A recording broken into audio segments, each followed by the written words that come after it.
ఈరోజు నేను దేని గురించి మాట్లాడాలనుకుంటున్నానంటే తుఫాను గురించి. ఏ తుఫాను?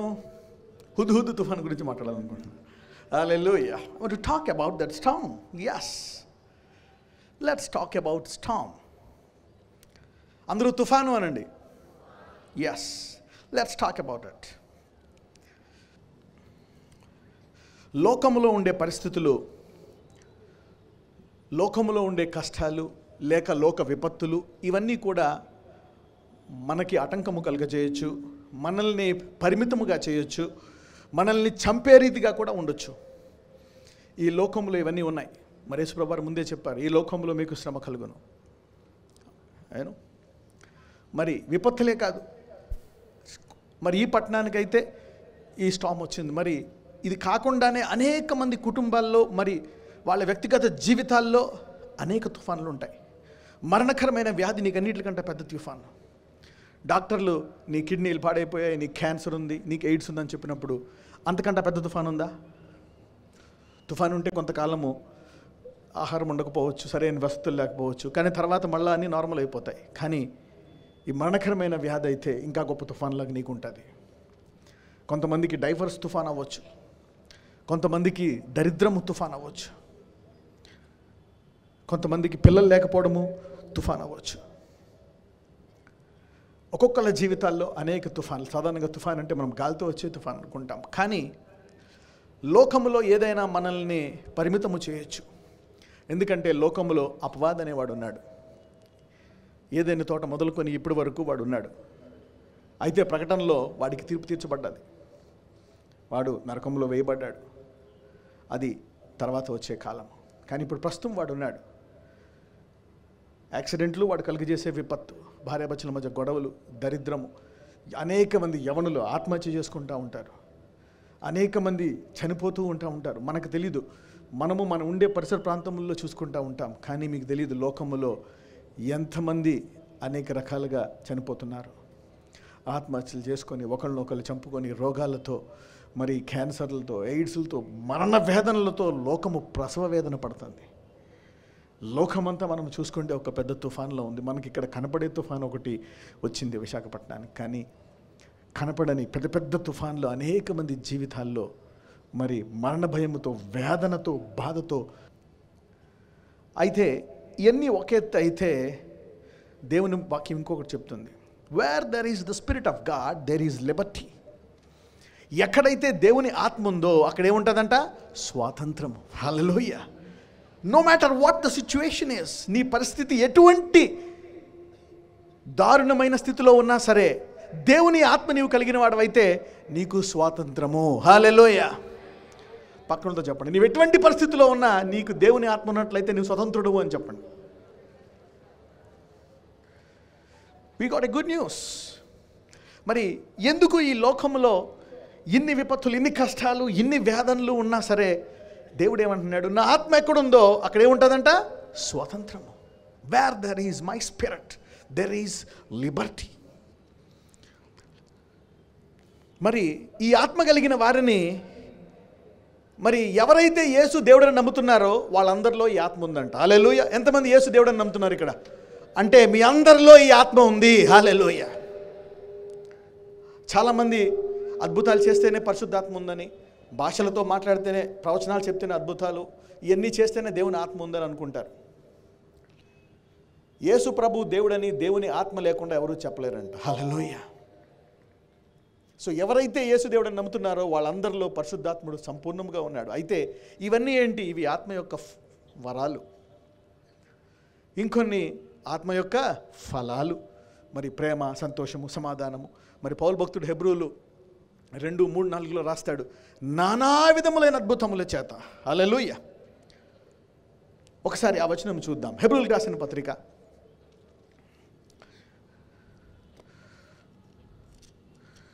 2వ అధ్యాయము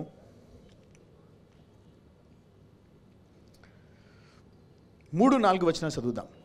ఇంత గొప్ప రక్షణను మనము నిర్లక్ష్యము చేసిన ఎడల ఎలాగూ తప్పించుకుందుము? ఆగండి. రక్షణ చిన్నదా గొప్పదా? చాలా గొప్పది. Salvation is too big. ఈ రక్షణకి పరిమితం లేదు. మనం సాధారణంగా పౌలు భక్తుడు మనకి పరిశుద్ధాత్మ గురించి బోధించాలని 9 వరాలు 9 ఫలాలు అని చెప్పాడు. పరిశుద్ధాత్మని కేవలము 9 వరాలు 9 ఫలాలకే ఉంచొచ్చా? ఇంకా ఎక్కువ ఫలాలు, ఇంకా ఎక్కువ వరాలు ఉంటాయా? ఎస్. మన దేవుడు పరిమితమైన దేవుడా, అపరిమితమైన దేవుడా? హల్లెలూయా. God is unlimited. దేవునికి పరిమితి లేదు. పాత నిబంధనలో మనకి ఏలియా ఒక అంతు ఆత్మ ఉంటే ఎలీషాకి ఎన్నంతుల ఆత్మ వచ్చింది? 2 అంతులు. అయితే యోహాన్లో అంటాడు, ఎవరు నా మాటలు మాట్లాడతారో వారికి నేను కొలతలేని ఆత్మనిస్తాడంట. హల్లెలూయా. ఏంటంట? కొలతలేని ఆత్మ. మరి యేసు ప్రభువారి మీద ఎటువంటి ఆత్మ ఉందో తెలుసా? ఎటువంటి ఆత్మ ఉంది? కొలతలేని ఆత్మ. Spirit without measure. అవునా? మరి యేసు ప్రభువారు వచ్చిన తర్వాత, ఆయన బోధించిన తర్వాత మనము దేవుణ్ణి ఇంకా ప్రత్యేకంగా, ఇంకా గొప్ప విషయాలు మనం అడగొచ్చు. హల్లెలూయా. ఇంకా గొప్ప సత్యాలు మరి మనకి దేవుడు బోధించాడు. చదవమ్మా ఇది. ఇంత గొప్ప రక్షణను మనము నిర్లక్ష్యము చేసిన ఎడల ఎలాగు తప్పించుకుందుము? అట్టి రక్షణ ప్రభువు బోధించుట చేత ఆరంభమై. ఆగండి. బోధ చేత ఆరంభమై బోధ చేత ముగింపబడదు. బోధ చేత ఆరంభమై ఎలా కొనసాగుతుందో చూద్దాం. చదవండి. దేవుడు తన చిత్తానుసారముగా సూచక క్రియల చేతను. హల్లెలూయా. మొదట ఎలా ఆరంభమవుతుందంట? తన బోధింపబడుట చేత ఆరంభమై, తర్వాత చిత్తానుసారముగా సూచక క్రియల చేతను, ఇంకా మహత్కార్యముల చేతను. సూచక క్రియలు అంటే పల్నా క్రియ అని ఉందా?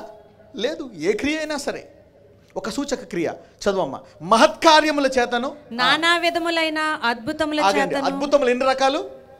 2 రకాల, 9 రకాల, 11 రకాలేనండి. 12. అక్కడ ఏమని ఉంది? అక్కడ నానా విధములైన అద్భుతాలంట. హల్లెలూయా. అంటే పరిశుద్ధాత్ముడికి పరిమితి లేదు. పక్కనతో చెప్పండి, పరిశుద్ధాత్మ అద్భుతాలకి పరిమితి లేదు అనండి. You can never limit the Holi Ghost. ఒక అద్భుతమే కాదు, ఒక వరమే కాదు, నానా విధములైన అద్భుతముల చేతను. చదవమ్మా. వివిధములైన పరిశుద్ధాత్మ వరములు. ఆగండి. 9 వరాల వివిధములైన. హల్లెలూయా. మొదట చూడండి, పౌలు భక్తుడు చూడండి, కొరింథీయుల సంఘాన్ని బోధిస్తున్నప్పుడు అంటాడు, నేను మీకు మాంసం భుజించు వారి వలె నేను మీకు బోధించలేకపోతున్నాను, మీరు ఇంకా పాలు తాగువారై ఉన్నారు. కాబట్టి కొంచెం పౌడర్ వేసి, 1 స్పూన్తో పౌడర్, 1 స్పూన్తో 3 స్పూన్లు పాలేసి ఇలా పట్టిస్తున్నాడు అనమాట వాళ్ళకి. హల్లెలూయా. మరి పౌలు భక్తుడు అనుభవపూర్వకంగా వృద్ధాప్యంలో రాసినటువంటి ఈ పత్రిక, హెబ్రీయులకు రాసిన పత్రిక, యూదులకు రాసినటువంటి ఈ పత్రిక ఇక్కడ చెప్తున్నాడు, వివిధములైన పరిశుద్ధాత్మ. ఇది బైబిల్లో లేదండి, ఈ వరము, ఈ అద్భుతము లేదండి. కొంతమంది అంటారు, బ్రదర్ మీరు నూనె నోట్లో ఎందుకు పోతే తల మీద పోయొచ్చు కదా అంటారు. అవును. కొంతమంది ఇలాగెందుకు అంటారు, ఇలాగెందుకు చేస్తారు? నాకేం తెలుసా? ఆ పరిశుద్ధాత్మని అడుగు. నానా విధముల్లో ఇది ఒక విధము. ఇక్కడ ఉంది కదా, వివిధములైన పరిశుద్ధాత్మ వరములు అనుగ్రహించట చేతను. చదవమ్మా. వారితో కూడా సాక్ష్యం ఇచ్చుచుండగా, అంటే ప్రతి అద్భుతము ఏమిస్తుంది?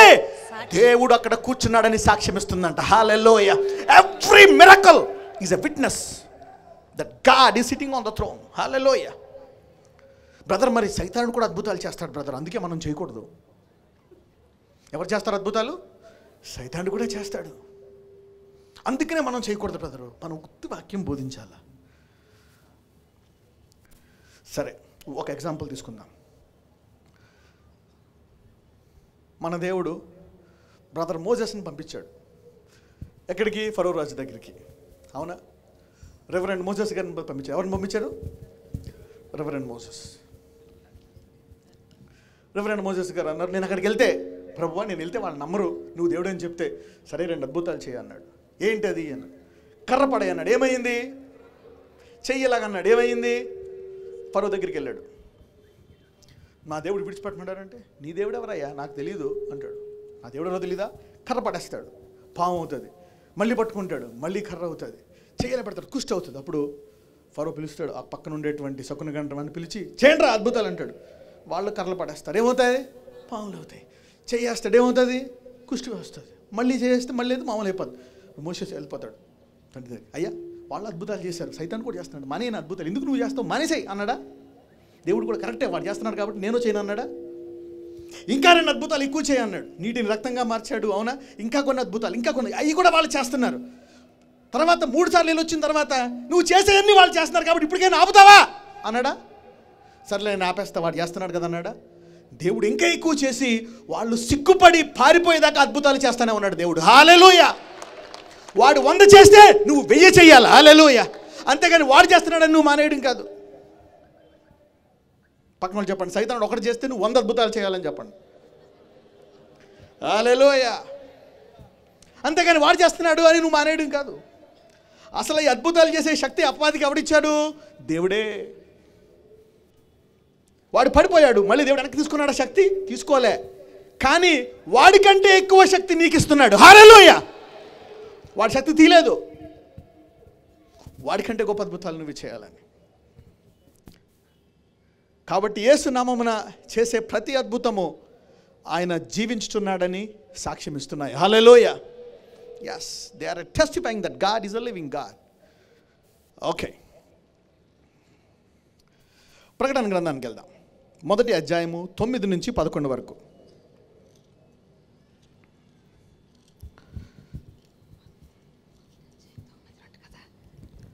మీ సహోదరుడను యేసును బట్టి కలుగు శ్రమలోను రాజ్యములోను సహనములోను పాలివాడనైన యోహానను నేను దేవుని వాక్యము నిమిత్తమును యేసును గూర్చిన సాక్ష్యము నిమిత్తమును పద్మాసు ద్వీపమున పరవాసినైతిని. ఆగండి, ఇక్కడ యోహాను భక్తుడు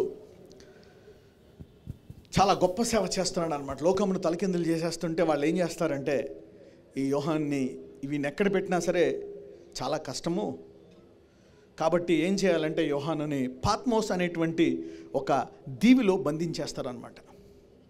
ఒక చెరసాల్లో పాత్మోస్ అనే దీవిలో బంధించేస్తారు. ఇక్కడి నుంచి నువ్వు బయటికి రాను, ఇక్కడే ఉండు అని బంధించేస్తారు. అది యోహాను యొక్క పరిచర్యకు ఒక తుఫాను. ఏంటది? యోహాను యొక్క పరిచర్యకు తుఫాను. యోహానుకి అర్థం కాలే. ప్రతి ఊరు దేశము అన్ని చోట్లకి వెళ్ళి మరి రోగులను అనేక అద్భుతాలు చేసి వాక్యం ప్రకటించే యోహానుని ఎందులో పెట్టేశారంట? పాత్మోస్ అనే దీవిలో పెట్టేశారంట. సో యోహాను మినిస్ట్రీకి ఒక తుఫాన్ వచ్చింది. మరి అలాంటి తుఫాన్ వచ్చినప్పుడు, మరి యోహాను జీవితంలో తుఫాన్ వచ్చినప్పుడు యోహాను ఏమయ్యాడో చూద్దాం. చదువమ్మా. ప్రభువు దినమందు ఆత్మవశుడనై ఉండగా. హల్లెలూయా. ఏమయ్యాడంట యోహాను? ఆత్మవశుడయ్యాడంట. అంటే యోహాను బంధింపబడిన ఆత్మ చేత నీవు బంధింపబడిన వాడవు కావు. హల్లెలూయా.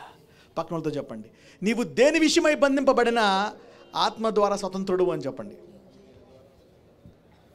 No matter how, with whatever cards you are bound, you are free by the spirit. మనం ఇప్పుడు దాకా పరిశుద్ధాత్మకు వరాలు చూసాం, ఫలాలు చూసాం, బోధలు చూసాం. ఈసారి పరిశుద్ధాత్మ ఏ రీతిగా మనల్ని ఆశీర్వదిస్తాడో మనం చూద్దాం. యోహాన్ని పాత్మోస్ అనేటువంటి దీవిలో బంధిస్తే ఆత్మ ఏం చేసిందంట? అతడు ఆత్మవశుడై ఎక్కడయ్యాడంట? పరవాసుడైపోయాడంట. అంటే పాత్మోస్ అనే దీవిలో ఉన్నాడా? లేడు, వేరే లోకానికి వెళ్ళిపోయాడంట. వెళ్ళి ఏం చూశాడు? చదవమ్మా. ఆత్మవశుడనై ఉండగా బోరధ్వని వంటి గొప్ప స్వరము నీవు చూచుచున్నది పుస్తకములో వ్రాసి ఎఫెసు, స్మర్ణ, పెర్గమ, తుయతైరా, సార్దిస్, ఫిలదెల్ఫియా, లౌదకయ అను 7 సంఘములకు పంపుమని చెప్పుట నా వెనుక వింటిని. హల్లెలూయా. యోహాను బాధపడుతున్నాడు. ఎలా ప్రకటించాలా సువార్త? తుఫాన్ వచ్చేసింది. ఇక నా జీవితంలో ఇక నన్ను బయటికి వెళ్ళినవారంట, ఇక్కడే చావాలంటే నేనేం చేయాలి? ఇక నా బతికింతేనా అనుకున్నాడు యోహాను. కానీ ఆత్మ వసుడనే అతనికి పరలోకములు అన్నీ బోధించి ఇదిగో ఈ సంఘానికి ఆ సంఘానికి ఈ సంఘములో ఈ లోపం ఉంది, వీళ్ళు ఇలాగ ఉండాలా, ఈ సంఘములో ఈ లోపం ఉంది కానీ ఇది మంచి పని చేస్తున్నారు, ఇది కొనసాగించండి, ఈ సంఘం ఇలాగుందని 7 సంఘాల గురించి చెప్పి మరి రాకడ గురించి మరి తీర్పు గురించి అన్నీ బోధించి అతను లేఖల ద్వారా తన జీవితంలో చేసిన అన్నిటికంటే ఎక్కువ పరిచర్య పాత్మోస్ అనే దీవులో బంధింపబడి ఉంటుండగా ఆత్మ ద్వారా ఎక్కువ పరిచర్య చేయగలిగాడు. హల్లెలూయా. You are getting? ఎంతమందికి అర్థమైంది ఇప్పుడు? ఎస్. మరి ఇతను తుఫాన్లో ఉంటుండగా మరి మనం యోహాను గురించి చూస్తే మరి ఇప్పుడు ఈ ప్రకటన గ్రంథమందు వ్రాయబడిన ప్రవచనములు మరి గైకొనువాడు ధన్యుడు అని ఉంది. మరి ఎప్పుడైతే అతని మినిస్ట్రీకి ఒక తుఫాన్ వచ్చేసిందో, ఒక అడ్డు వచ్చేసిందో, ఒక పరిమితి అయిపోయిందో, అతడు శరీర రీతిగా పరిమితి అయినా ఆత్మ వలన తన జీవితం అంతటి కంటే గొప్ప పరిచారకుడిగా తయారయ్యాడు అక్కడ ఆ పాత్మోస్ అనే దీవిలో. హల్లెలూయా. ఆ రాసిన లేఖలు 2000 సంవత్సరాల వరకు ఇంకా మనల్ని హెచ్చరిస్తూనే ఉన్నాయి. హల్లెలూయా. అంటే యోహాన్ని అక్కడ బంధించగా ఇప్పుడు వరకు కూడా యోహాను పరిచర్య చేస్తూనే ఉన్నాడు. హల్లెలూయా.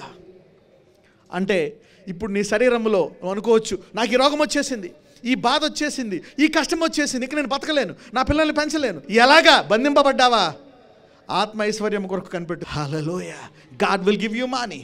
ఎలాగ ఇల్లు కొనుక్కోవాలా, ఎలాగ నా పిల్లల్ని చదివించాలా, మా ఆయనకు వచ్చేది 10,000 5,000 ఎలాగా అని లోక సంబంధమైన చదువు చేత, లోక ఉద్యోగము చేత, లోకమైన ధనము చేత బంధింపబడ్డావా? ఆత్మ నిన్ను స్వతంత్రము చేసి నీ అడుగు వాటికంటే, ఊహించు వాటికంటే అత్యధికముగా నీ జీవితాన్ని ముగించబోతుంది. Hallelujah. The holy spirit is unlimited. అందరూ చెప్పండి, నాలో ఆత్మ ఈ రోజు నుంచి పనిచేయడం ప్రారంభించానండి. Yes, there is the holy spirit that want to work in your life. నిన్నెవరూ బంధించలేరు నీలో పరిశుద్ధాత్మ ఉన్నంత కాలము. హల్లెలూయా. నిన్ను నువ్వే బంధించుకోవాలి తప్పితే నేను ఎవరు బంధించలేరని చెప్పండి పక్కన వాళ్ళని. చెప్పండి, ఈ లోకంలో ఎవరు నిన్ను బంధించలేరు, నిన్ను నువ్వే బంధించుకోవాలా. హల్లెలూయా. ఎందుకంటే ఎవరు బంధించలేనటువంటి పరిశుద్ధాత్మ ఎవరిలో ఉన్నాడు? నీలో ఉన్నాడు. సో అటువంటి ఆత్మ మరి ఈ తుఫాను వచ్చినటువంటి బంధింపబడినటువంటి యోహానుని మరి పాత్మోసు దీవులో అతని యొక్క సేవ బంధింపబడినప్పుడు అందరికంటే గొప్ప పరిచారకుడిగా, సేవకుడిగా తయారయ్యాడు ఆత్మ ద్వారా. Hallelujah. Even though he is bound in the flesh by the prison and by the island, he is unlimited by the spirit. వాళ్ళందరికీ ఆశ్చర్యం వేస్తున్న సంఘాల్లో నీటిగా, యోహాను పాత్మోసులో ఉన్నాడు కదయా, మరి ఎలా తెలిసింది యోహానికి నా సంఘంలో ఎన్ని ఉన్నాయని? ఏమోనండి నాకు తెలియదు. ఇంకొక లెటర్ రాశాడు, నాకు రాశాడు యోహాను, అక్కడ దీవిలో ఉన్నాడు కదా, మా సంఘం గురించి అతనికి ఎలా తెలుసు? ఆ సంఘం అందరూ సంఘాలు అనుకుంటున్నారు, 7 సంఘాల వాళ్ళు మీటింగ్ పెట్టుకున్నారు. ఎలా తెలిసింది? ఎవడు చెప్పుంటాడు మనలో యోహానికి ఏం సంగతులన్నీ? అక్కడ పెట్టి దగ్గర 2 ఏళ్ళు అయింది, ఇది మొన్న జరిగింది, ఎలా తెలుసు? శరీరంలో బంధింపబడిన ఆత్మ ద్వారా నీవు స్వతంత్రుడవు. హల్లెలూయా. ఈ విషయంలో నువ్వు ఇప్పుడు దాకా నిన్ను ఏది బంధించిందో, వ్యాధ, దరిద్రమా, లేమా, కష్టమా, ఏది బంధించిందో, ఇప్పుడు పరిశుద్ధాత్ముడు నిన్ను ఆ బంధకములోంచి ఇంకా గొప్పగా స్వతంత్రముగా వాడుకోబోతున్నాడు నిన్ను. హల్లెలూయా. ఇంటది కట్టుకోలేవా? దేవుడు నీకు సొంతిల్లు ఇవ్వగలడు. హల్లెలూయా. శరీరంతో అసాధ్యమే. మరణకరమైన రోగం అని చెప్పాడా? చనిపోతామని చెప్పాడా? ఆత్మ నిన్ను విడిపిస్తాడా మరణ బంధకముల నుండి? హల్లెలూయా. The holy spirit. అందుకే నేను పరిశుద్ధాత్ముడు కొన్ని అద్భుతాలు చేయమని చెప్పాను. ఎలా మిమ్మల్ని విడిపిస్తాడు, మరణ బంధకాల నుంచి ఎలా విడిపిస్తాడు. నీవు బంధింపబడినా, ఈరోజు ఎవరు బంధింపబడినా, ఈరోజు మీ విడుదల రోజున ఎంతమంది నమ్ముతున్నారు ఈ వాక్యం బట్టి? అందుకే అంటాడు, ఈ పరిశుద్ధాత్మను మనలో ప్రజ్వలింప చేయాలంటే, ఇంగ్లీష్ బైబిల్ అంటారు తిమోతిలో, stir up the Holi ghost in you. Stir up. నీ కష్టాల్లో, బాధల్లో, వ్యాధుల్లో, కష్టముల్లో ఈ పరిశుద్ధాత్ముడు ఈరోజు ఇక్కడికి వచ్చిన వాళ్ళందరూ కూడా ఒక్కళ్ళు కూడా బంధింపబడి వెళ్ళరు. హల్లెలూయా. బంధకములతో వచ్చావేమో, ఆర్థిక సమస్యలతో వచ్చావేమో, అప్పులతో వచ్చావేమో, నొప్పులతో వచ్చావేమో, అబ్నార్మల్ రిపోర్ట్తో వచ్చావేమో, స్వతంత్రుడు వెళ్ళి స్వతంత్రమైన సాక్ష్యాలు చెప్తావు నీవు. హల్లెలూయా. రైట్. ఇప్పుడు అసలైన తుఫాన్ గురించి మాట్లాడదాం. అవునా? ఇది తుఫాన్ లాంటి సమస్య గురించి మాట్లాడాను. ఇప్పుడు అసలైన తుఫాన్లోకి వెళ్ళిపోదాం. రైట్. ఇది హుద్హుద్ కాదు, ఇది ఇంకో తుఫాను. చూద్దాం ఇది ఎటువంటి తుఫాను. అపోస్తుల కార్యాలకు వెళ్దాం. ఎందుకు తుఫాన్లు వస్తాయి? ఈ తుఫాన్లో ఏమి నేర్చుకోవాలా? A disaster can either make you bitter or better. అపోస్తుల కార్యములు 27వ అధ్యాయము మొదటి 2 వచనాలు. Acts 27 verse 1 and 2. మేము వాడ ఎక్కి ఇటలీ వెళ్ళవలనని నిర్ణయమైనప్పుడు వారు పౌలును మరికొందరు ఖైదీలను ఔగుస్తు పటాలములో శతాధిపతి అయిన యూలి అనువానికి అప్పగించిరి. ఆసియా దరి వెంబడినున్న పట్టణములకు ప్రయాణము చేయబోవు అద్రముత్తియ పట్టణపు వాడనెక్కి మేము బయలుదేరితిమి. మాసిదోనియుడును తెస్సలోనికై పట్టణస్థుడునైన అరిస్టార్కు మాతో కూడా ఉండెను. ఇక్కడ ఒక గ్యాంగ్ బయలుదేరిందంట, ఒక గ్రూప్. మొదటి వచనంలో చూస్తే, అవునా, మేము ఓడ ఎక్కి ఇటలీ అంటే దేని క్యాపిటల్? అది రోమా దేశము క్యాపిటల్, రోమ్ అన్నమాట. రోముకి వెళ్ళాలని నిర్ణయమైనప్పుడు వారు పౌలును, అక్కడ ఒక మాట ఉంది ఏంటంట, పౌలును మరికొందరు ఖైదులను. అంటే ఈ ఓడ నిండా ఎవరున్నారు? పోలీసులు, దొంగలు. అందులో దొంగగా మరి చెరపట్టబడిన ముద్ర వేయబడినటువంటి పౌలు కూడా ఉన్నాడు. అతడు సేవకుడు, పరిచారకుడు. కానీ యేసు యొక్క సాక్ష్యం విషయమై దొంగ అనే నేరం మోయబడ్డది ఆయన మీద. ఓకే, సో ఏదో ఒక నేరం మోయబడ్డది. మేబీ గొడవ చేశాడనో, దేనికి విరుద్ధంగా ఉన్నాడనో, సంథింగ్ ఎల్స్. అందరూ ఖైదీలు కలిపి ఒక ఓడెక్కారంట. అవునా? మరి అందులో పోలీసులు, కెప్టెన్లు అందరూ చూస్తే 266 మంది అని బైబిల్ చెప్తుంది. చూద్దాం అది కూడా. మరి వీళ్ళందరూ ఓడెక్కి వెళ్తున్నప్పుడు ఏం జరిగిందో మనం చూద్దాం. సరే, ఇప్పుడు ఓడలో ఉన్నప్పుడు ఆ 266 మందిలో వాళ్ళందరిలో ఆ పోలీసులు ఏడు ఖైదీలు కానీ పౌలు ఎలా చూస్తున్నారు? తోటి ఖైదీ. ఎలా చూస్తున్నారు? తోటి ఖైదీ. He was a fellow prisoner. తోటి ఖైదీగా ఉన్నాడు పౌలు. మరి తుఫాను ఏం చేసిందో చూద్దాం. ఇక్కడ తుఫాను వీళ్ళకి నష్టం వచ్చింది, కరెక్ట్. నష్టం రాలేదని కాదు. తుఫాను వచ్చిన తర్వాత నష్టం అంటూ ఉండదు, నష్టం వస్తుంది. అయితే మనము నష్టాన్ని చూడాలా, లేక ఆ నష్టములోంచి మరి ఆత్మ కలిగిన వ్యక్తి ఏం చేస్తాడో మనం చూద్దాం. హల్లెలూయా. అవునా? శరీరానుసారమైన వ్యక్తికి తుఫాను మరణకరమైన సమస్య, భయంకరమైన సమస్య, హానికరమైనది. కానీ ఆత్మ కలిగిన వ్యక్తికి అది ఏం చేస్తుందో మనం చూద్దాం. భయం వేస్తుంది, మరణ భయం వస్తుంది, కష్టాలు వస్తాయి. కానీ ఆత్మగల వ్యక్తికి ప్రార్థించే అలవాటు ఉంటుంది, దేవుడి నుంచి వినే అలవాటు ఉంటుంది. హల్లెలూయా. కృంగి ఉన్న మళ్ళా లేచి తన జీవితాన్ని ఎలా తుఫాను నుంచి ఎలాగా తను పాఠాలు నేర్చుకుంటాడో, ఎలాగ తుఫానుని జయిస్తాడో మనం చూద్దాం. 4వ వచనం చదవమ్మా. అక్కడ నుండి బయలుదేరిన తరువాత ఎదురు కొట్టుచున్నందున కుప్ర చాటున వాడ నడిపించితిమి. ఆగండి. అక్కడ నుండి బయలుదేరిన తర్వాత ఏమైందంట? ఎదురుగాలి కొట్టుచున్నందున. అవునా? మొదలైందనమాట తుఫాను. ఫస్ట్ ఎదురుగాలిలో మొదలైంది. చూద్దాం. ఈ ఎదురుగాలి రాపోతే పౌలు రోముకి ఒక ఖైదీలా వెళ్ళేవాడు. అయితే ఎదురుగాలి వచ్చినప్పుడు పౌలు ఏం చెప్పాడో చూద్దాం. 9-10 వచనాలు చదవమ్మా. చాలా కాలం తరువాత ఉపవాస దినము కూడా అప్పటికి గతించినందున ప్రయాణము చేయుట అపాయకరమై ఉండెను. అప్పుడు పౌలు, అయ్యలారా, ఈ ప్రయాణము వలన సరుకులను వాడకును మాత్రమే కాక మన ప్రాణములకు కూడా హానియు బహు నష్టమును కలుగునట్లు నాకు తోచుచున్నదని చెప్పి వారిని హెచ్చరించెను. చదవమ్మా. అయినను శతాధిపతి పౌలు చెప్పినది నమ్మక, నావికుడును వాడ యజమానుడును చెప్పినదే నమ్మెను. రైట్. ఇక్కడ పౌల్ని ఎలా చూస్తున్నారు? ఒక ఖైదీలా చూస్తున్నారు. మరి ఒక ఖైదీ లేచి, అయ్యలారా ఇలా వెళ్ళకూడదంటే, నేరం చేసినవాడు నువ్వు, పట్టబడినవాడు నువ్వేంటి మాకు చెప్పేది అని అక్కడ ఉండే అధిపతి మాటే విన్నాడంట. వాళ్ళు అధిపతి మాటే వింటున్నారు. చూద్దాం మరి పౌలు మాట ఎందుకు వినలేదు. కానీ పౌలు స్వరానికి వెయిట్ లేదు అక్కడ, ఎందుకంటే అతను ఒక ఖైదీ కాబట్టి. అయితే అదే పౌలు మరి ఏం జరిగిందో చూద్దాం. ఇక్కడ ఒక మాట అంటాడు, ఒకసారి ఇది కూడా చదువుదాం. 10వ వచనం మళ్ళా చదువమ్మా. అప్పుడు పౌలు, అయ్యలారా, ఈ ప్రయాణము వలన సరుకులను వాడకును మాత్రమే కాక మన ప్రాణములకు కూడా హానియు బహు నష్టమును కలుగునట్లు నాకు తోచుచున్నదని చెప్పి వారిని హెచ్చరించెను. హల్లెలూయా. చూడండి, తుఫాను సమయంలో ఎటు వెళ్ళాలో, ఎటు వెళితే నీవు బతుకుతావో, ఎటు వెళితే నీకు నష్టం వస్తుందో అనేటువంటి మార్గమును పరిశుద్ధాత్ముడు చూపిస్తాడంట. హల్లెలూయా. అనేక మంది ఖైదీలు ఉన్నారు, అక్కడ అధిపతులు ఉన్నారు. కానీ ఆత్మ కలిగిన ఒక వ్యక్తికి మరి దేవుడు చెప్తున్నాడు, చెప్పు వాళ్ళకి ఈ రూట్లో వెళ్తే నీకు మంచి జరగదు, ప్రాణానికి నష్టము, ఈ రూట్లో వెళ్ళకూడదు అని చెప్తాడు. అంటే తుఫాన్లో ఉన్నా సరే పరిశుద్ధాత్ముడు నీకు ఎటు వెళ్ళాలో, ఎటు వెళితే బతుకుతావో నీకు ఒక మార్గము చూపిస్తాడు. హల్లెలూయా. పక్కనతో చెప్పండి, తుఫాన్లో కూడా పరిశుద్ధాత్ముడు నీకు ఒక తప్పించుకుని మార్గము చూపిస్తాడని చెప్పండి.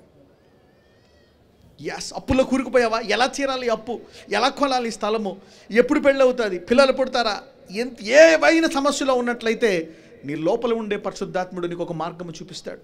ఇదిగో ఇలాగెళ్ళక ఇలాగెళ్ళు, ఇది చేయక ఇది చేయి. There is a Holy Spirit. మనలో పరిశుద్ధాత్ముడు ఉన్నాడు.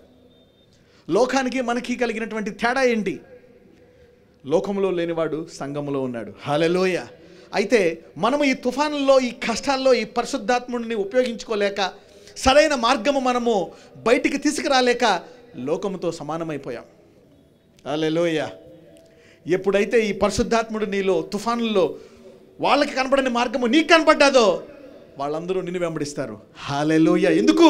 నీలో ఉండి వాడు ఆ తుఫాను కంటే గొప్పడయ్యా, ఆ దేవుడు మాకు కావాలా అని. హల్లెలూయా.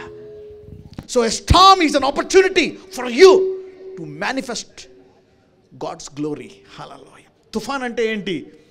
దేవుని యొక్క మహిమ నీలో బయలుపరచడానికి అది ఒక అవకాశంగా నువ్వు వాడుకోవాలి, కానీ లోకంకి వచ్చినట్టు నాశనము నీకు రాదు. హల్లెలూయా.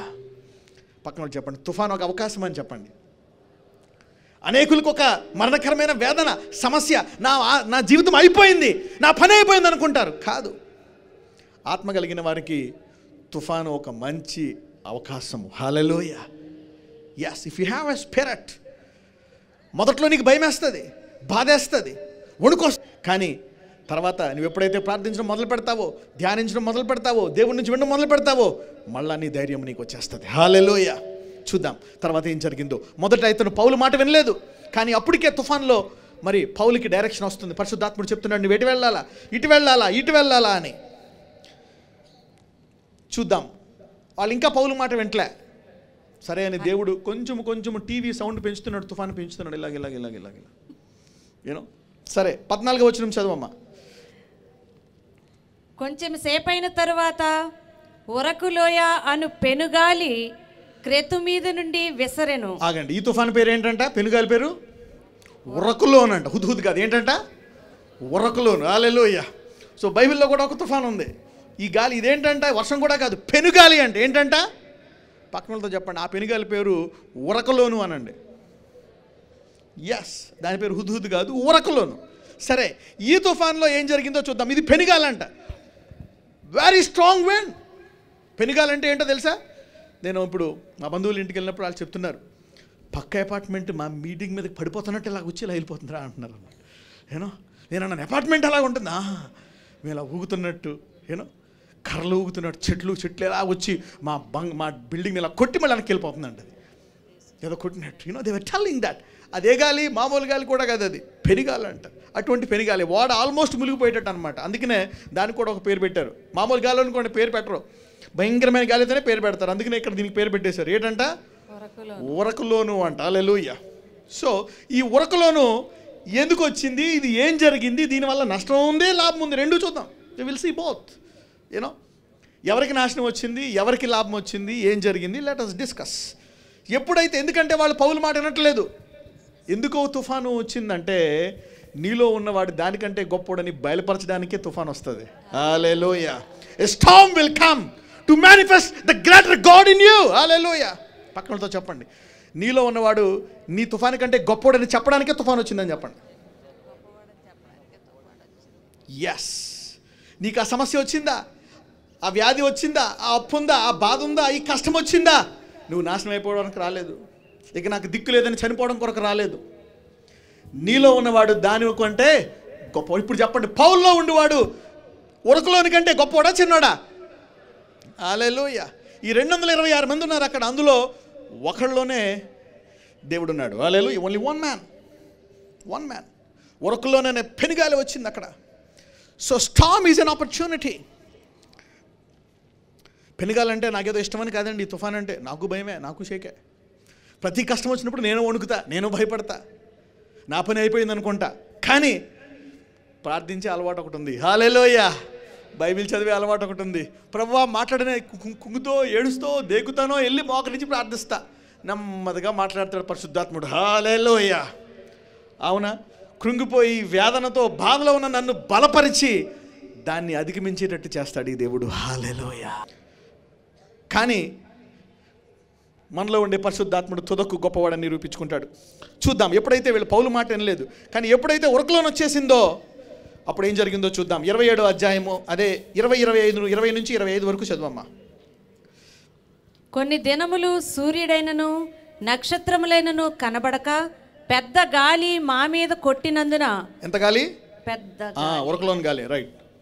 పెద్ద గాలి మా మీద కొట్టినందున ప్రాణములతో తప్పించుకొందమను ఆశ బొత్తిగా పోయెను. వారు బహుకాలము భోజనము లేక ఉన్నందున పౌలు వారి మధ్యను నిలిచి, అయ్యలారా, మీరు నా మాట విని క్రేతు నుండి బయలుదేరకయే ఉండవలసినది. ఇప్పుడు ఈ హానియు నష్టమును కలుగకపోవును. ఇప్పుడైనను ధైర్యము తెచ్చుకొనుడని. ఆగండి, ఇప్పుడు దాకా వినలేదు కానీ ఇప్పుడు వింటున్నారా లేదా పౌలు మాట? ఇప్పుడు ఓడ అయ్యా చెప్పండి అయ్యా, సారీ మీ మాట లేదు అంటే తనలో ఉండే దేవుడు, అవునా, అటెన్షన్ వచ్చే వరకు, తనలో ఉండే దేవుడు నిజమైన దేవుడు అని తెలిసే వరకు ఆ తుఫాను కొనసాగుతూనే ఉంది. హల్లెలూయా. చదవమ్మా. అప్పుడు ఎప్పుడైతే పౌలు ఇలా చెప్తున్నాడో చదవమ్మా ఏం జరిగింది. ఇప్పుడైనను ధైర్యం తెచ్చుకొనుచున్నాను, వాడకే గాని మీలో ఎవని ప్రాణమునకు హాని కలుగదు. నేను ఎవని వాడనో ఎవనిని సేవించుచున్నానో ఆ దేవుని దూత గడచిన రాత్రి నా యొద్ద నిలిచి, పౌలా భయపడకుము. హల్లెలూయా. తుఫాను మధ్యలో ఈ దేవుడు ప్రత్యక్షమవుతాడు. హల్లెలూయా. పక్కనతో చెప్పండి, నీ తుఫాను మధ్యలో దేవుడు ప్రత్యక్షమవుతాడు అని చెప్పండి. ఎస్ అంటే హుద్దుకి మధ్యలో ఉంటాడు అనమాట యేసయ్య. Hallelujah. Hallelujah. He is in between హుడ్ అండ్ హుడ్, మధ్యలో ప్రత్యక్షమవుతాడు అనమాట. అంటే ఈ తుఫాన్ అంతము కాదు. No, every storm. మరి నీలో అందుకే ఆత్మ కలిగిన వాడు లోకానికి వెలుగెందుకు అవుతాడో తెలుసా? అందుకే. హల్లెలూయా. ఈ తుఫాన్ వచ్చినప్పుడు అతనికి సమస్య, పౌలుకి భయం వేసి ఉంటుంది. పౌలు కూడా చనిపోతామని నిరీక్షణ కలిగి ఉంటాడు, ఇంకా నిరీక్షణ పోయి ఉంటుంది. కానీ యేసుని దేవుడిగా కలిగిన వారు ఆత్మ మధ్యలో ప్రత్యక్షమవుతుందంట. హల్లెలూయా.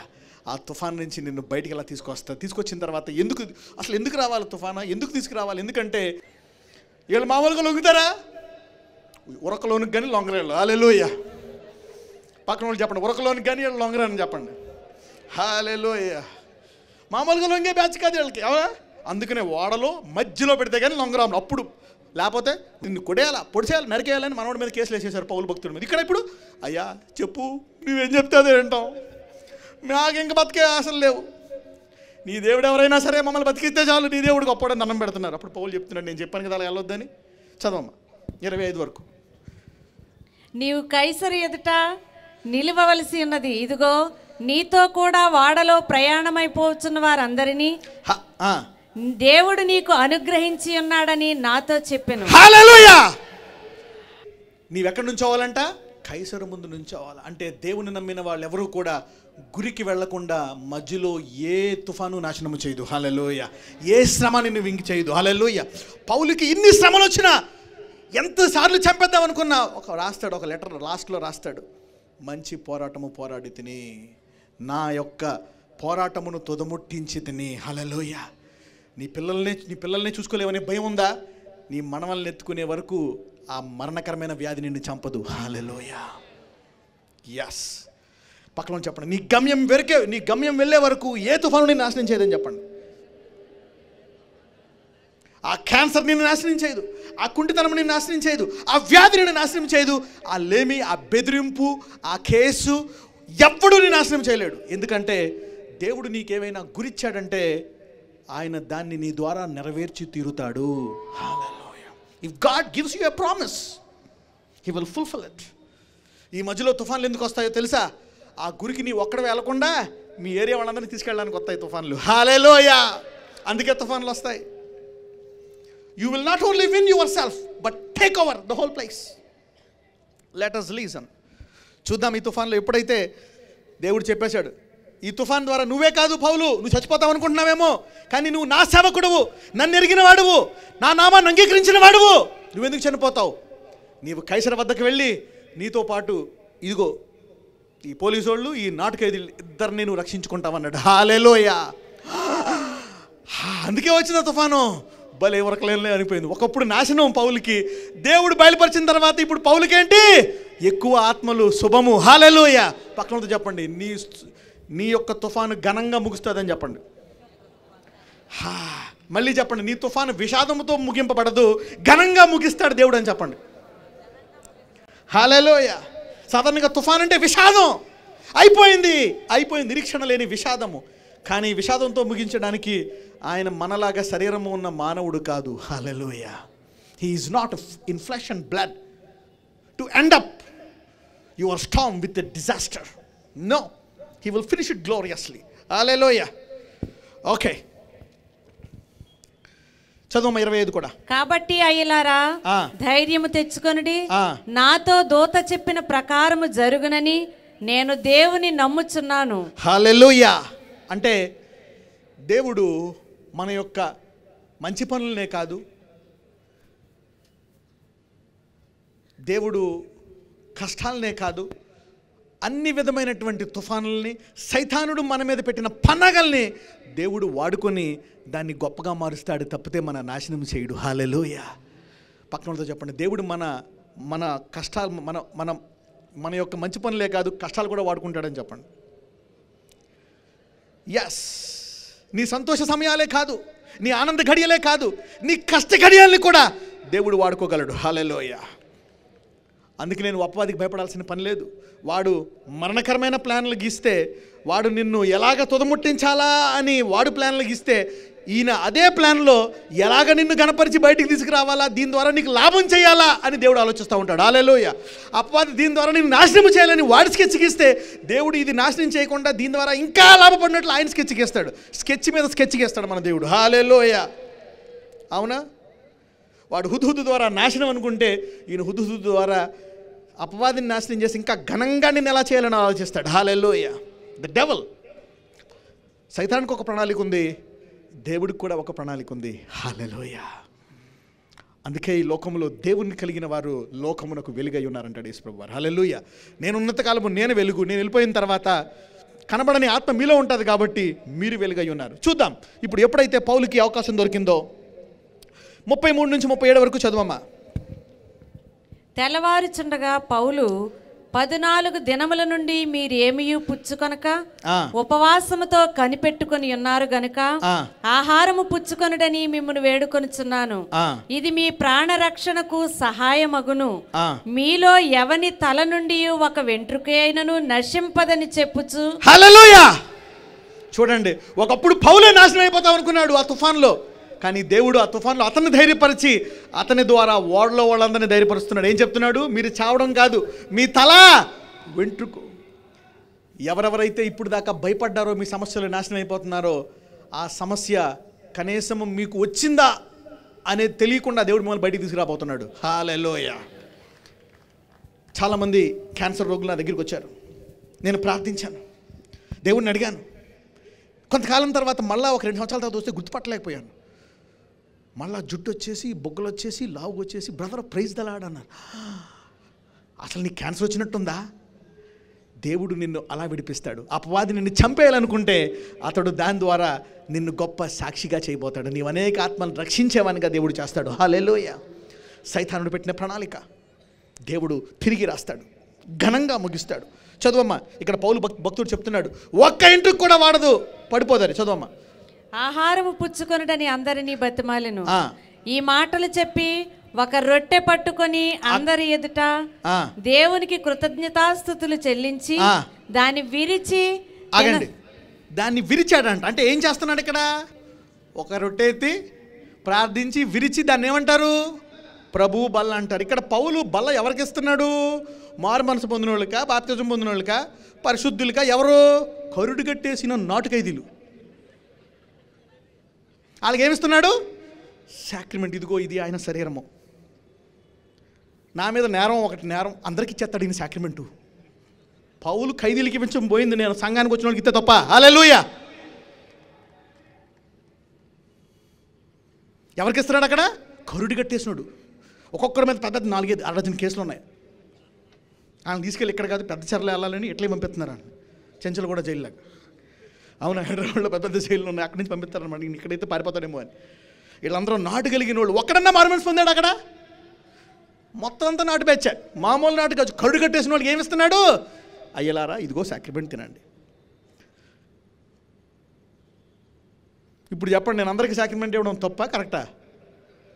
సాక్రిమెంట్ ఇవ్వడం వల్ల వాళ్ళు నాశనం అయిపోతారా? వాళ్ళందరూ ఆత్మలో నెగ్గుతారా? హల్లెలూయా. చూద్దాం, పౌలు బతులు సాక్రిమెంట్ వాళ్ళు నాశనం అయిపోయారా? పౌలుకు నాశనం అయిపోయాడు. ఏం జరిగిందో చూద్దాం. చదవండి.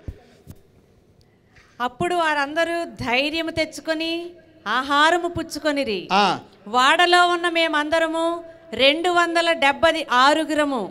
హల్లెలూయా. అంటే ఎంతమంది సాక్రిమెంట్ ద్వారా మారు మనసు పొందారు?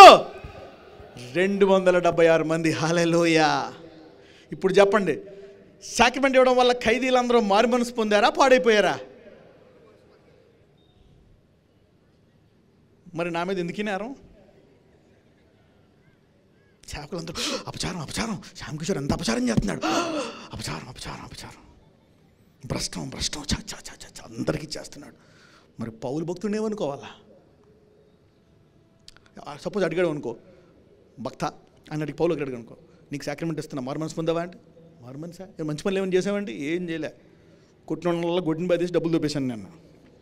నువ్వేం చేసావు?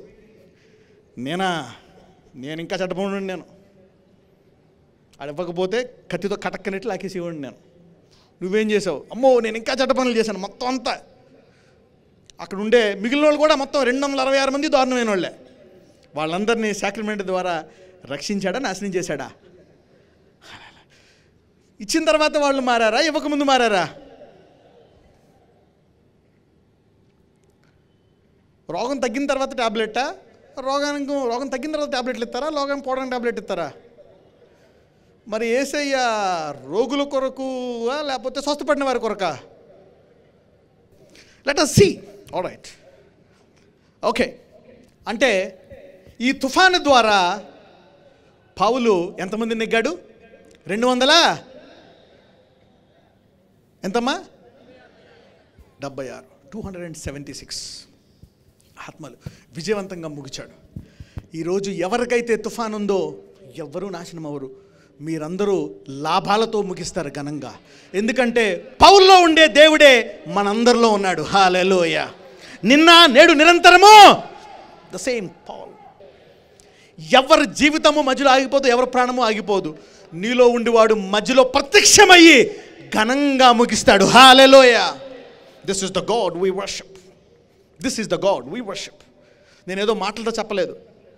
24 సంవత్సరాల నుంచి నాకు దేవుడు తెలుసు. అనేక తుఫానుల్లో ఈ దేవుడు బయలుపరుచుకున్నాడు. హల్లెలూయా. అనేక తుఫాన్ల మధ్యలో ఆయన నన్ను నడిపించాడు. నా యొక్క ఈ యాత్ర ఇప్పుడే మొదలైంది, కానీ అప్పుడప్పుడు భయం వేస్తుంది, ఎలా ముగిస్తుందో అని పరిశుద్ధాత్ముడు చెప్తా ఉంటాడు. నువ్వేం భయపడక, ఇది మొదలుపెట్టినోడిని నేను, ముగించువాడిని నేను. ఘనంగా మొదలుపెట్టానా, అంతకంటా ఘనంగా ముగిస్తాను నేను. హల్లెలూయా. మొదలుపెట్టువాడు దేవుడు. ఓకే, నౌ ఇప్పుడు సాక్రిమెంట్ గురించి ఇంకో మాట చెప్తా. నిర్గమకాండము 12వ అధ్యాయము 3-4 వచనాలు. ఇక్కడ ఇశ్రాయేలీల సర్వ సమాజముతో ఈ నెల దశమి నాడు వారు తమ తమ కుటుంబముల లెక్క చొప్పున ఒక్కొక్కడు గొర్రె పిల్లనైనను మేక పిల్లనైనను, అనగా ప్రతి ఇంటికి ఒక గొర్రె పిల్లనైనను ఒక మేక పిల్లనైనను తీసుకొనవలెను. ఆ పిల్లను తినుటకు ఒక కుటుంబము చాలకపోయిన ఎడల వాడును వాని పొరుగువాడును తమ లెక్క చొప్పున దాన్ని తీసుకొనవలెను. హల్లెలూయా. ఇక్కడ ఒక మేక పిల్లను మీరు తినాలా, ఎందుకంటే దాన్ని మీరు కోసి ఆ వచ్చిన రక్తాన్ని మీరు ద్వారబంధాలకి రాయాలా. ఎందుకంటే మరణదూత వచ్చినప్పుడు మిమ్మల్ని దాటిపోతుంది. ఆ తర్వాత మీరు ఆ యొక్క మేక మాంసమును మీరు కాల్చుకొని మీ కుటుంబం తినాలి. ఒకవేళ మీ కుటుంబంలో తక్కువ మంది ఉంటే పక్క కుటుంబాన్ని కూడా చేర్చుకోండి. 2 కుటుంబాలు కలిపి ఒక మేకను తినండి. ఒకవేళ మేక చిన్నదైతే మీకు సరిపోదా, ఓకే పెద్ద మేక కోసుకోండి. అవునా, 2 మేకలు కోసుకోండి. ఇలా చెప్తున్నాడు అనమాట. ఓకే, చదవమ్మా. తర్వాత అదే నిర్గమకాండము 12వ అధ్యాయము 11వ వచనం చదవమ్మా. మీరు దానిని తినవలసిన విధమేదనగా మీ నడుము కట్టుకొని మీ చెప్పులు తొడుగుకొని మీ కర్రలు చేత పట్టుకొని త్వరపడుచు దాన్ని తినవలెను. అది యెహోవాకు పస్కా బలి. హల్లెలూయా. ఏంటంటే అది యెహోవాకు పస్కా బలి అంట. ఆ గురిపిల్లను వధించి, ఇప్పుడు ఆ ఇంట్లో ఎంతమంది తినుంటారు ఆ మేకని? తల్లి, తండ్రి, పిల్లలు తినుంటారా? పిల్లలు తిన్నారా లేదా? తిన్నారు. వృద్ధులు తిన్నారా లేదా? తిన్నారు. ఎంతమంది తిన్నారు ఇశ్రాయేలీల్లో? అందరూ తినాలా. అవునా? ఇదేంటంట, ఇది యెహోవాకు పస్కా బలి. అంటే యేసు ప్రభు వారి యొక్క శరీరాన్ని వాళ్ళు సాదృశ్యముగా తిన్నారా లేదా? ఇప్పుడు మనం రొట్టె విరిచి దాని శరీరం అని తింటున్నామా? ఎంతమంది తిన్నారు శరీరం అని? తింటున్నారా లేదా? అలాగా ఆ పస్కా బలి ఇంట్లో పెద్దోళ్ళు చిన్నోళ్ళు అందరూ తిన్నారా? పెద్దోళ్ళు మాత్రమే తిన్నారా? మరి నేను పిల్లల సాక్రిమెంట్ ఇస్తే ఏంటంటే బాధ. 30 ఏళ్ళు పైబడిన వాళ్ళే తినాలా, 20 ఏళ్ళు పైబడిన వాళ్ళే తినాలి. పిల్లలు పస్తుండండి. ఎవరైతే ఆ పస్కా బలి పశువును తిన్నారో, చిన్నపిల్లలేంది వృద్ధులేంది 40 సంవత్సరాలు కాళ్ళు వాయకుండా రోగాలు రాకుండా నడిచారు ఆడర్లో. హల్లెలూయా. ఈ పస్కా బలి నీ విశ్వాసము కాదు, దేవుని విశ్వాసము. హల్లెలూయా. ఈ పస్కా బలి తింటే నీవు ఇలా ఉంటావని ఎవరి విశ్వాసం? నీ విశ్వాసమా, దేవుని విశ్వాసం? అది ద ఫెయిత్ ఆఫ్ గాడ్. మరి నా మీద నింద, పిల్లలకు కూడా ఇచ్చేస్తాడు. అపచారం అపచారం అపచారం. పస్కా బలి పెద్దోళ్ళకా అందరికీ ఆ కుటుంబంలో? ఇక చాలు. ఇక తుఫాను గురించి ఎంతమందికి అర్థమైంది ఇప్పుడు? ఓకే, ఏం తుఫాను గురించి తెచ్చుకున్నాం మనం? Okay, right. ఇప్పుడు దేవుని అద్భుతాలు చేయమని అడుగుదామా? అందరూ చెప్పండి, పరిశుద్ధాత్ముడా మునుపటి కంటే గొప్ప అద్భుతాలు ఇప్పుడు చేయి. ఆల్రైట్.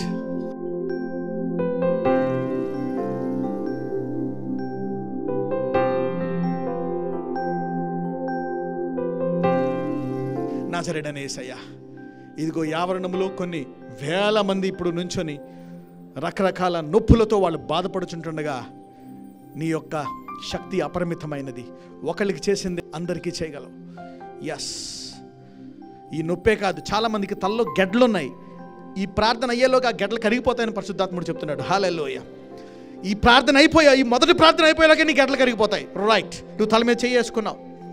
నజరేయుడైన యేసయ్యా, ఇప్పుడే తలలో ఉండే నొప్పిని బయటికి రమ్మని ఆజ్ఞాపిస్తున్నాను. Sinus, migraine, headaches come out in Jesus mighty name. నజరేయుడైన యేసు నామమున ఇప్పుడే శరీరములో నొప్పులను బయటికి రమ్మని ఆజ్ఞాపిస్తున్నాను. ఒకరికి చేసింది ప్రతి ఒక్కరికి చేయగలవయ్యా.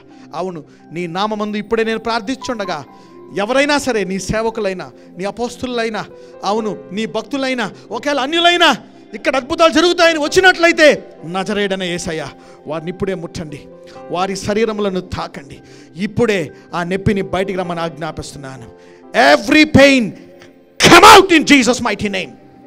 నజరేయుడైన యేసు నామమున ఇప్పుడే ఆ నొప్పిని బయటికి రమ్మని ఆజ్ఞాపిస్తున్నాను. ఎస్, వెనకాల తలలో చిన్న మెదడు దగ్గర నొప్పి, పైన నొప్పి, ఇదిగో నొసటి దగ్గర నొప్పి, ముక్కు అవతల నొప్పి, కళ్ళు కింద యేసు నామమున బయటికి రమ్మని ఆజ్ఞాపిస్తున్నాను. స్పాండిలైటిస్, మెడ నొప్పిని బయటికి రమ్మని ఆజ్ఞాపిస్తున్నాను. భుజాల నొప్పులు, ఇదిగో పక్కటెముకల్లో నొప్పి, ఛాతి నొప్పి, కడుపులో నొప్పి, పొత్తు కడుపు దగ్గర నొప్పి, ప్రతి ఎముకలో నొప్పి, మోకాళ్ళ నొప్పులు, ఇప్పుడే ఆ నొప్పులను బయటికి రమ్మని ఆజ్ఞాపిస్తున్నాము.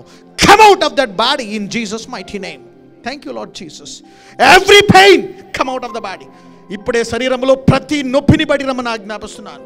ఏ ఎముకలైతే అరిగిపోయాయో ఆ అరిగిపోయిన ఎముకలను సృష్టికర్త నీవు సృష్టించువాడు. తిరిగి కొత్త ఎముకలు దయచేయండి. అవును, కొత్త కండరాలు దయచేయండి.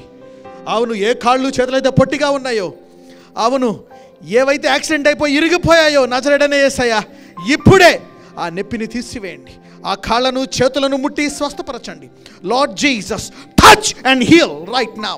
ఇప్పుడే ఏ అవయవం అయితే పాడైపోయి నొప్పి వస్తుందో, ఇన్ఫెక్షన్తో బాధతో ఉన్నారో నజరేయుడైన యేసయ్యా ఇప్పుడే ఆ ఇన్ఫెక్షన్ను, ఆ బాధను బయటికి రమ్మని ఆజ్ఞాపిస్తున్నాను. Come out of the body in Jesus mighty name. నజరేయుడైన యేసు నామమున ఇప్పుడే శరీరములో నొప్పులను బయటికి రమ్మని ఆజ్ఞాపిస్తున్నాను.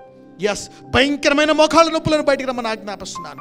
ఈ అరిగిపోయిన ఎముకలను, నొప్పి పెడుతున్న కండరాలను సరళమవమని ఆజ్ఞాపిస్తున్నాను. నజరేయుడైన యేసు నామమున యావరణములో ఎక్కడున్నా ఇప్పుడే ఆ నొప్పులను బయటికి రమ్మని ఆజ్ఞాపిస్తున్నాను. Come out in Jesus mighty name. ఇప్పుడే ఆ నొప్పులను వేరుతో బయటికి రమ్మని ఆజ్ఞాపిస్తున్నాను. మరలా ఆ నొప్పులు రాకుండానట్లు వారిని ముట్టి స్వస్థపరచండి. Lord Jesus, touch and heal their bodies. Touch and heal their bodies. Mighty Holy Spirit, భూమి అంతా నీది. ఎక్కడ నీ నామమందు మేము ప్రార్థిస్తామో అక్కడ నీ స్వస్థత ప్రత్యక్షం అవుతుంది.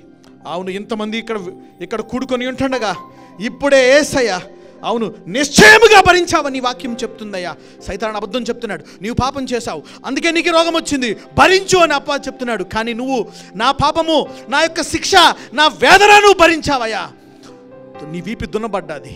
అవును, నా దోష శిక్ష నీ మీద పడ్డాది, నిశ్చయముగా భరించావని చెప్తుంది. అవును, నిశ్చయముగా నువ్వు భరించావు కాబట్టే ప్రతి ఎముకలో, మాంసములో, నరములో, అవయవములో స్వస్థత దయచేయమని ప్రార్థిస్తున్నాను. హీలింగ్ టు దేర్ బాడీ, స్థల నుంచి అరికాలు వరకు ఇప్పుడే స్వస్థత. Yes Lord, healing in Jesus mighty name I pray, amen.